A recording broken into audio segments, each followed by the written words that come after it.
sponsored by Jazz, the perfect way to start your day with fresh Jazz drink. अदब नाजरीन, Mysore 24 news channel में आपका स्वागत है। मैं सैयद आसिम अहमद एक नई खबर के साथ। मैसूर 24 डीजी और आईजीपी प्रवीण सूद ने शनिवार को घोषणा की कि मैसूर पुलिस ने शहर में 24 अगस्त को हुए सामूहिक बलात्कार मामले को सुलझाने में आखिरकार सफलता हासिल कर ली है। इस मामले में 17 साल के एक किशोर समेत 5 आरोपियों को गिरफ्तार किया गया है और सभी तमिलनाडु के तिरुपुर के रहने वाले हैं। सूद ने प्रारंभिक सूचना के आधार पर कहा कि मामले में कुल 6 आरोपी हैं और उनमें से एक फरार है। किशोर के मामले में भी 16 वर्ष से अधिक उम्र के गंभीर मामलों के संबंध में उन पर नियमित अदालत में मुकदमा चलाया जाएगा। सूद ने निर्भया कांड के बाद किशोर अभियुक्तों की परिभाषा में बदलाव का हवाला देते हुए कहा, वे अक्सर अजीबोगरीब कामों पर शहर आते रहते थे। इनमें एक ड्राइवर, इलेक्ट्रीशियन और कारपेंटर भी है। वे आमतौर पर ऐसे बांझ क्षेत्रों में शराब पीते थे जब वे शहर में आते थे। सूद ने कहा कि ऐसे अंधे मामलों में हमें तकनीकी और वैज्ञानिक सुरागों पर निर्भर रहना पड़ता है। हमें पीड़ित की पीड़ा के प्रति संवेदनशील होना होगा। पीड़िता से किसी भी जानकारी के बिना हमें उसकी सहेली द्वारा दी गई अधूरी जानकारी पर निर्भर रहना पड़ा, लेकिन उसकी स्वास्थ्य स्थिति के कारण, सूद ने कहा। एडीजीपी कानून व्यवस्था प्रताप रेड्डी के नेतृत्व में पुलिस ने मामले का खुलासा किया। सूद ने कहा कि गृह मंत्री अरागा ज्ञानेंद्र के निर्देश पर मामले की जांच कर रही पुलिस टीम को 5 लाख रुपए का इनाम देने की घोषणा की गई है। मीडिया के सवालों का जवाब देते हुए सूद ने मामले में और जानकारी देने से इनकार कर दिया। हालांकि उन्होंने विश्वास जताया कि आगे की जांच के दौरान पीड़िता भी पुलिस का सहयोग करेगी। चार्जशीट भी जल्द से जल्द दाखिल होने की उम्मीद है। हम उच्च न्यायालय से भी इस मामले में सुनवाई में तेजी लाने की अपील करते हैं और जरूरत पड़ने पर मामले में विशेष अभियोजक नियुक्त करेंगे। सूद ने पुष्टि की कि यह पहले लूट का प्रयास था क्योंकि आरोपी ने मामले में 3 लाख रुपए की मांग की थी। मैसूर 24 न्यूज चैनल द्वारा रिपोर्ट किया गया।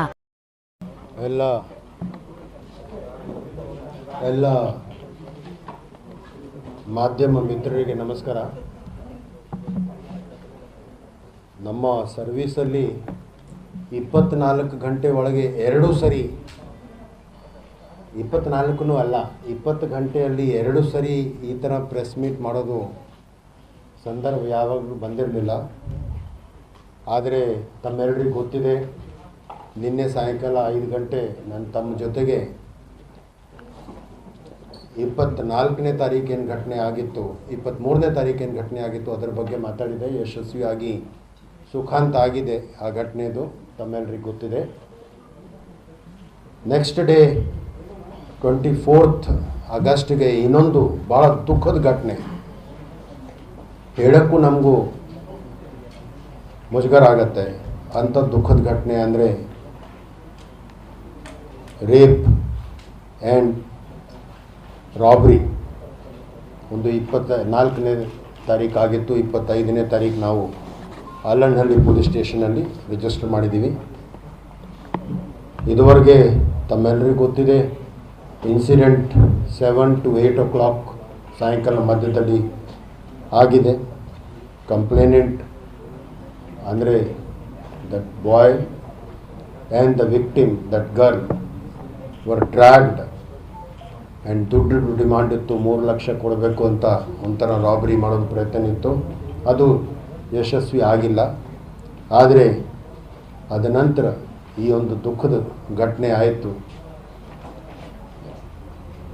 ಇದಾದಮೇಲೆ ನಮ್ಮ ಕಮಿಷನರ್ ಅವರು ಮತ್ತು ಈ ದಕ್ಷಿಣ ವಲಯದ IG ಅವರು ಕೂಡ ಎಲ್ಲರೂ ಸೇರಿ ಒಂದು ಕಾರ್ಯಾಚರಣೆ ಪ್ಲಾನಿಂಗ್ ಮಾಡಿ, ಅಗೇನ್ ಹೈಕೋರ್ಟ್ ಆರ್ಡರ್ ತಕ್ಕಂತೆ ನಾವು ಜಾಸ್ತಿ ಡೀಟೇಲ್ಸ್ ನಮ್ಗೆ ಕೊಡೋಕ್ಕೆ ಬರಲ್ಲ.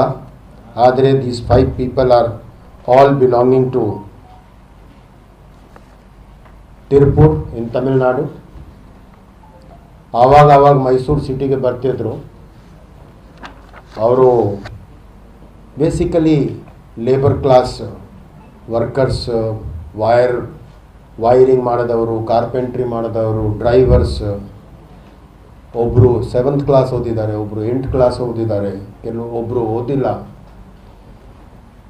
ಒಬ್ಬರು ಜುವೆನೈಲ್ ಕೂಡ ಇದ್ದಾರೆ 17 ಇಯರ್ ಏಜ್. ಬಟ್ ಕನ್ಫರ್ಮ್ ಮಾಡಬೇಕಾಗತ್ತೆ. ಇದು ನಾವು ಹೇಳ್ತಾ ಇರೋದು ಭಾಳ ಪ್ರಿಲಿಮಿನರಿ ಇಂಟ್ರೋಗೇಷನ್ ಮೇಲೆ.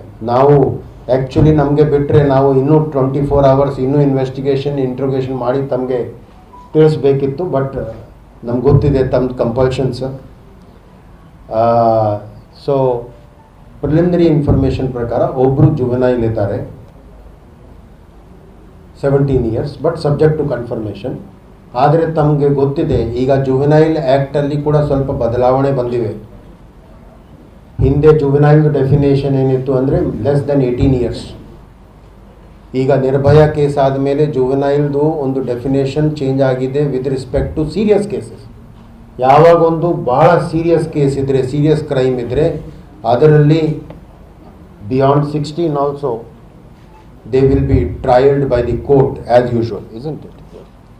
So ಅವ್ರದ್ದು ಬಟ್ ನಾವು ಏಜ್ ಕನ್ಫರ್ಮ್ ಮಾಡಿದ ನಂತರ ವೆದರ್ ರೆಗ್ಯುಲರ್ ಕೋರ್ಟ್ಗೆ ಅವರು ಟ್ರಯಲ್ ಆಗುತ್ತೆ ಅಥವಾ ಜುವೆನೈಲ್ ಕೋರ್ಟ್ಗೆ ಕಳಿಸ್ಬೇಕಾಗತ್ತೆ, ಅದು ನಾವು ಪರಿಶೀಲನೆ ಮಾಡ್ತೀವಿ. ಇವರು ಕೆಲವು ಸರಿ ಯಾವುದೋ 1-2 ಕೆಲಸಕ್ಕೋಸ್ಕರ ಮೈಸೂರು ಸಿಟಿಗೆ ಬರ್ತಿದ್ರು. ಬಂದಾಗ ಹೋಗೋದು ಮುಂಚೆ ಸ್ವಲ್ಪ ಕುಡಿಯೋದು, ಪಾರ್ಟಿ ಮಾಡೋದು ಅಭ್ಯಾಸ ಇತ್ತು. ಆ ದಿವಸ ಅವರು ಅಲ್ಲಿ ಇದ್ದರು. ಮುಂದೇನಾಯಿತು ಅದು ಎಲ್ಲ ತಮಗೆ ಗೊತ್ತಿದೆ. I want to congratulate my team and also thank all of you. ತಾವು ಭಾಳ ಪೇಷನ್ಸಿಂದ ಇಂಥ ಘಟನೆಗಳು ಇನ್ವೆಸ್ಟಿಗೇಟ್ ಮಾಡೋಕ್ಕೆ, ಪತ್ತೆ ಮಾಡೋಕ್ಕೆ ಸ್ವಲ್ಪ ಟೈಮ್ ಬೇಕಾಗುತ್ತೆ. ಭಾಳ ಸರಿ ನಾವು ಕೇಳ್ತೀವಿ 24 hours ಆಯಿತು ಅರೆಸ್ಟ್ ಆಗಿಲ್ಲ, 48 hours ಆಯಿತು ಅರೆಸ್ಟ್ ಆಗಿಲ್ಲ. ನನಗೆ ಗೊತ್ತಿದ್ದರೆ ಯಾರಿದ್ದಾರೆ ಅರೆಸ್ಟ್ ಮಾಡೋದು 24 hours, ಯಾಕೆ ನಾವು 4 hours ವೇಟ್ ಮಾಡೋದಿಲ್ಲ. ಮತ್ತು ಇಂಥ blind case where only source has been technical and scientific evidence, technical and scientific clues. So ಇದಕ್ಕಿಂತ ಜಾಸ್ತಿ ಇನ್ವೆಸ್ಟಿಗೇಟಿವ್ ಡೀಟೇಲ್ಸ್ ಹೇಳೋದು ಈಗ ಸೂಕ್ತಿಲ್ಲ. ನಮ್ಮ team actually led by Pratap Reddy, ADG law and order. ಅವರು 4 ದಿವಸದಿಂದ ಇಲ್ಲೇ ಇದ್ದಾರೆ. ಮತ್ತು ಚಂದ್ರಗುಪ್ತ್, ನಮ್ಮ IG southern range Praveen Pawar, Pradeep Gunti DCP law and order, and Geetha DCP crime, and of course ನಮ್ಮ SP ಚೇತನ್. ಎರಡು ಟೀಮ್ ಆಗಿ 2 ಕೇಸಸ್ ಅಲ್ಲಿ ಟೀಮ್ ಆಗಿ ಕೆಲಸ ಮಾಡಿ ಪತ್ತೆ ಮಾಡಿದ್ದಾರೆ. ನಾನು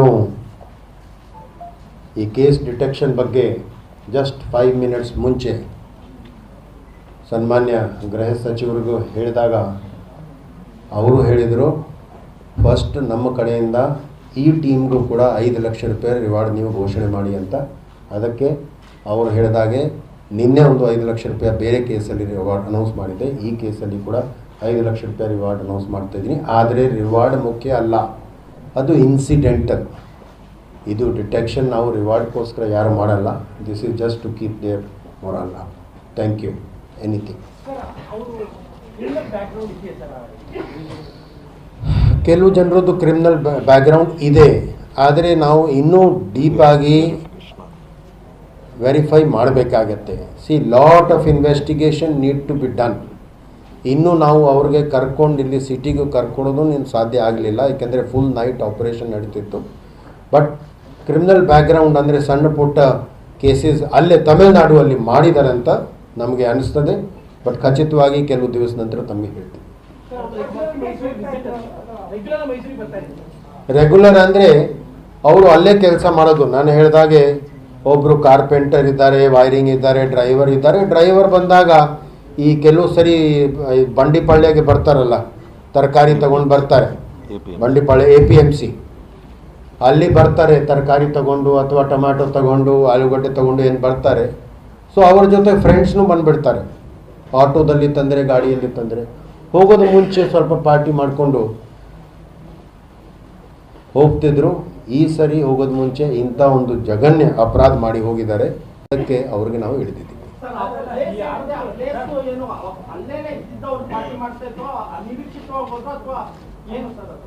ಅವರು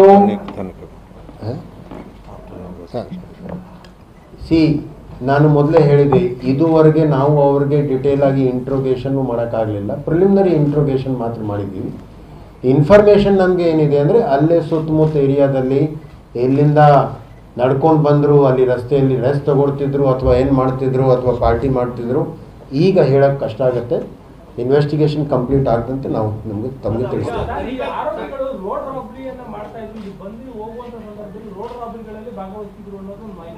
ಇದುವರೆಗೆ ಹೇಳೋಕ್ಕಾಗಲ್ಲ, ನಮಗೆ ಮಾಹಿತಿ ಅಲ್ಲ, ತಮಗೆ ಇದ್ರೆ ನಮಗೆ ಕೊಡಿ.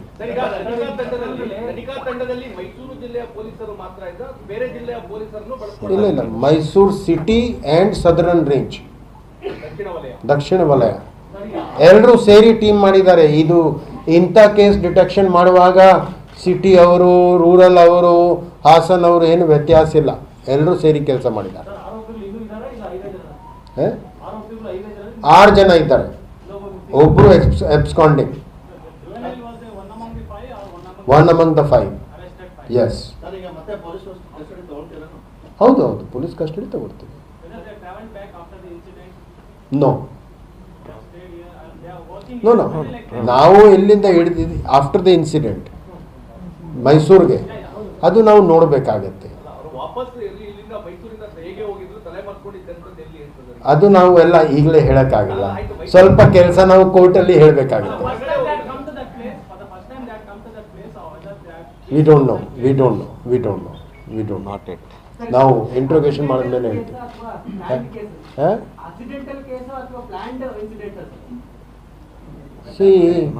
ಒಂದು ನಿಮಿಷ,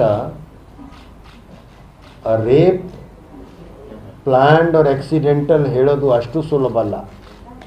ಇಟ್ ಈಸ್ ಅ ಕೋಇನ್ಸಿಡೆನ್ಸ್. ಅವರು ಅಲ್ಲಿ ಇದ್ದರು, ಹುಡುಗಿ ಅಲ್ಲಿ ಇದ್ದರು.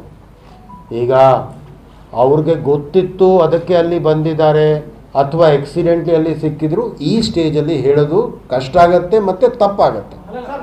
ಆದರೆ ಕ್ರಿಮಿನಲ್ ಪಾಯಿಂಟ್ ಆಫ್ ವ್ಯೂ ಇಂದ ರೇಪ್ ಮಾಡೋದಕ್ಕೆ ಆಕ್ಸಿಡೆಂಟ್ ಏನು ಇರೋದಿಲ್ಲ. ರೇಪ್ ಇಸ್ ಅ ರೇಪ್ ಆಗಿರ್ಬೋದು, ಬಟ್ ಈಗ ಹೇಳೋದು ಕಷ್ಟ ಆಗುತ್ತೆ.